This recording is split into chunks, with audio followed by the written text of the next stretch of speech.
আগামীকাল সকাল 7:30টার দিকে ওনাকে ওটিতে নিয়ে যাওয়ার সিদ্ধান্ত হয়েছে। আপনারা সবাই আমির জামাতের জন্য দোয়া করবেন। আল্লাহ তাআলা হায়াত এবং মৌতের মালিক, তিনি সমস্ত কর্তৃত্ব, শক্তি এবং ভালো মন্দের মালিক, তিনি সব কিছুর উপরে কর্তৃত্বশীল। তাই তার কাছেই আমরা সাহায্য চাইব এবং তিনি অসুস্থতা, রোগ ব্যাধি তার তরফ থেকেই আসে, আবার শেফাও তিনি দান করেন।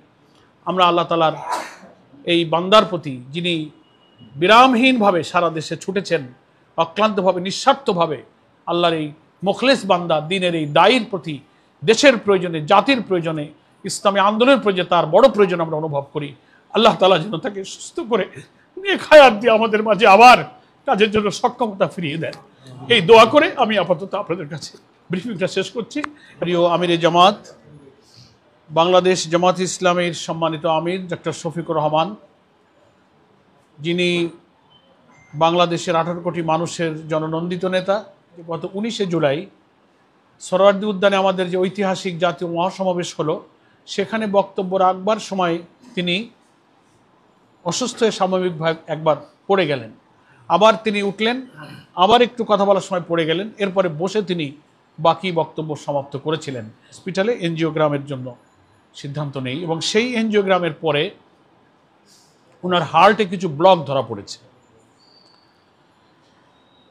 তো ব্লকের মধ্যে মেডিকেল ব্যাপার, আমরা ডাক্তারদের কাছে যেটা জানতে পেরেছি, ওনার সঙ্গে লাস্ট আমরা সাক্ষাৎ করেছি, উনি এখন পর্যন্ত মোটামুটি আলহামদুলিল্লাহ ভালো আছেন। আজকেও কথা হয়েছে দুপুরে জুমার পর।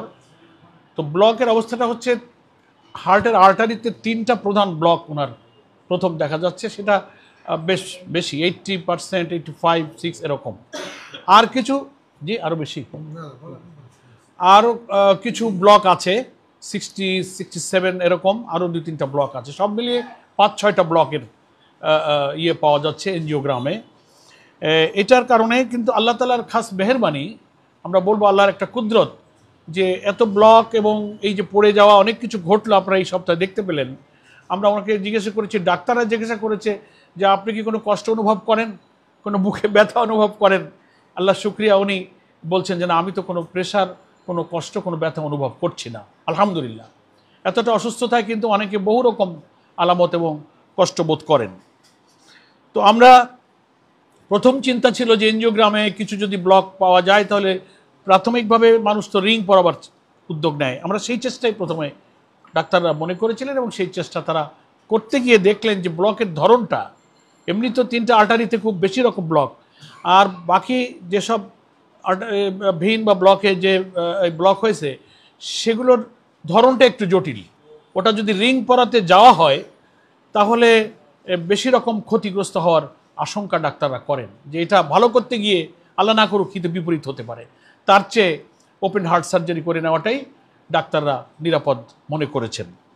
এবং এরপরে আমাদের ডাক্তারদের সঙ্গে মত বিনিময় করা হয়েছে। দেশের একেবারে সেরা সেরা কার্ডিয়াক সার্জন, অভিজ্ঞ ডাক্তাররা এই 2-3 দিনে আমরা তাদের সাথে বিভিন্ন দফায় দফায় বোর্ড করা, এবং আমাদের সংগঠনের মধ্যে যারা নেতৃবৃন্দের মধ্যে ডাক্তার আছেন, ডক্টর আব্দুল মোহাম্মদ তাহির, আমাদের নায়েবে আমির, আরও যারা আছেন ডাক্তারদের মধ্যে, সকলে মিলে আমরা একটা চিন্তার ঐক্যমতে আসবার চেষ্টা করেছি এবং সেখানে আমরা আল্লাহর মর্জি, আল্লাহ ভরসা করে সিদ্ধান্ত নিয়েছি যে ওনাকে ওপেন হার্ট সার্জারি ইনশাল্লাহ করতে হবে। ওনার পরিবার, উনি নিজে সহ আমরা সকলেই সর্বসম্মতভাবে সদর হয়ে আল্লাহ ভরসা করে আমরা এই সিদ্ধান্ত গ্রহণ করেছি।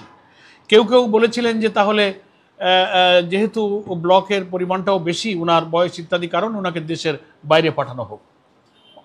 অনেক আপনজনেরাই এই পরামর্শ দিয়েছেন, আমাদের মধ্য থেকেও দেওয়া হয়েছে, ফ্যামিলির সদস্যদের মধ্যে থেকে বলা হয়েছিল, কিন্তু উনি সম্মতি দেননি।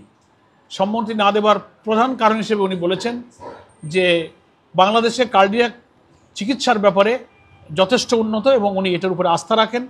আর একটা বড় কথা হলো যে ওনার মতো একজন দায়িত্বশীল ব্যক্তি, যিনি একটি দলের প্রধান এবং জাতীয় নেতা হিসেবে কোটি কোটি মানুষের কাছে উনি পরিচিত, সম্মানিত, উনি যদি ওনার ট্রিটমেন্টের জন্য দেশের চিকিৎসা না নিয়ে দেশের বাইরে চলে যান, তাহলে জনগণের কাছে কি মেসেজ যাবে?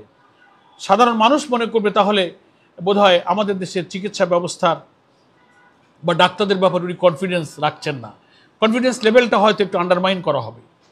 তো উনি সেটা মনে করেন না, উনি মনে করেন আমাদের দেশে কার্ডিয়াক ট্রিটমেন্ট এবং ডাক্তারদের পরে আমার আস্থা আছে, ফলে আমি দেশেই চিকিৎসা নিতে চাই। ওনার এই সিদ্ধান্ত মতামত ডাক্তাররা গ্রহণ করেছেন এবং আমরা সংগঠন এটার উপরে আল্লাহ ভরসা করে একমত হয়েছি যে উনি দেশেই চিকিৎসা নেবেন এবং সেটা ইউনাইটেড হাসপাতালেই ওনার অপারেশন হবে।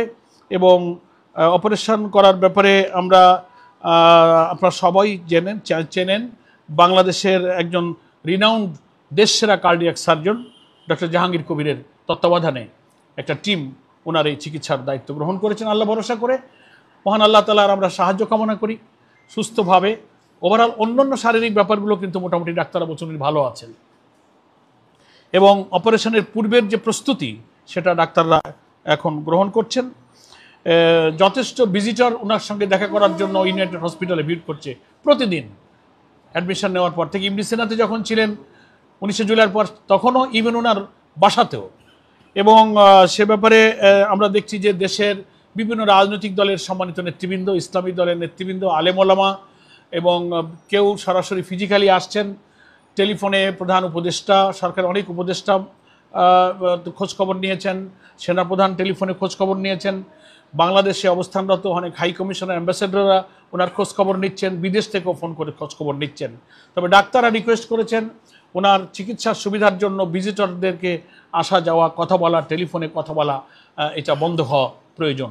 যেহেতু কালকেই ইনশাল্লাহ ওটি হবে, এই জন্য আমরা সাংগঠনিকভাবে আজকে সিদ্ধান্ত নিয়েছি, কিছুক্ষণ পূর্বে নির্বাহী পরিষদের বৈঠক হয়েছে আমাদের নায়েবে আমির অধ্যাপক মুজিবুর রহমানের সভাপতিত্বে, যে আমরা স্ট্রিক্টলি এটা আমরা নিয়ন্ত্রণ করার সিদ্ধান্ত নিয়েছি যে উনি মোবাইলে কেউ ওনাকে ফোন করবেন না, উনিও যেন ফোনে কথা না বলেন।